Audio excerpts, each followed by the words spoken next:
hindi mahulugang karayom. Yan ang naging sitwasyon ng Traslasyon 2024 alinsunod sa taunang pagdiriwang ng kapistahan ng Itim na Nazareno.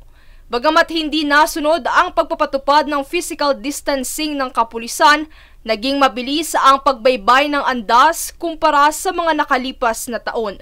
Samantala, ilan sa mga aberyang nagpabagal sa daloy ng prosesyon ay ang pagkaputol ng lubid at ang mga kabataan at ilang debotong nagpupumilit na makaakyat ng andas habang ang ilan dito ay nagawa ng sumalambitin sa krus ng Nazareno makaakyat lamang sa andas.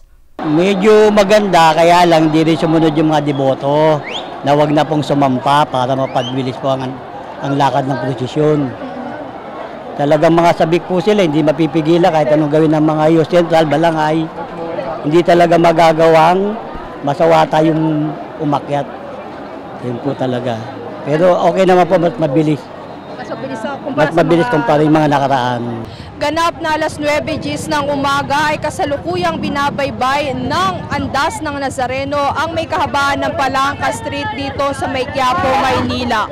Sa kabilang dako, kanya-kanyang diskarte at pwesto ang mga tao, masaksihan lamang ang andas ng puon.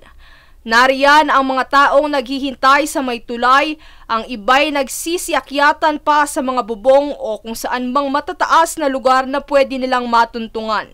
Buhat ng hindi mahulugang pagdagsa ng tao, kaakibat din ito ang mga debotong naiipit, nasusugatan at nahihimatay. Yung pagdating ng yung karwahe, saka nagdagsaan yung mga tao. Hindi din kami makausog doon kasi wala nang labasan.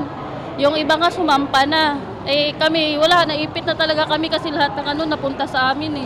Samantala, ilan sa mga ito ay binabalutan ng thermal blanket upang maibalik sa normal ang temperatura ng kanilang katawan. Buhat ng siksikan at aksidenteng pagkakaipit mula sa agos ng mga deboto sa prosesyon, marami sa mga kabataan, partikular na ang mga nagtatangkang umakyat ng andas o di kaya naman ay humawak sa lubid ay kinakapos ng hininga. Dahil dito, buong puwersang nakaantabay ang iba't ibang grupo ng volunteers ng rescue at emergency team, gayon din ang pulisya para masiguro ang seguridad at kaligtasan ng mga tao sa lugar. Sa kabila ng peligrong maaaring suungin sa prosesyon ng Itim na Nazareno, patuloy pa rin ang mga deboto sa kanilang pananampalataya at debosyon sa pagsama sa traslasyon. Mula rito sa Quiapo, Maynila, Princess Castro, nag-uulat para sa One Media Network.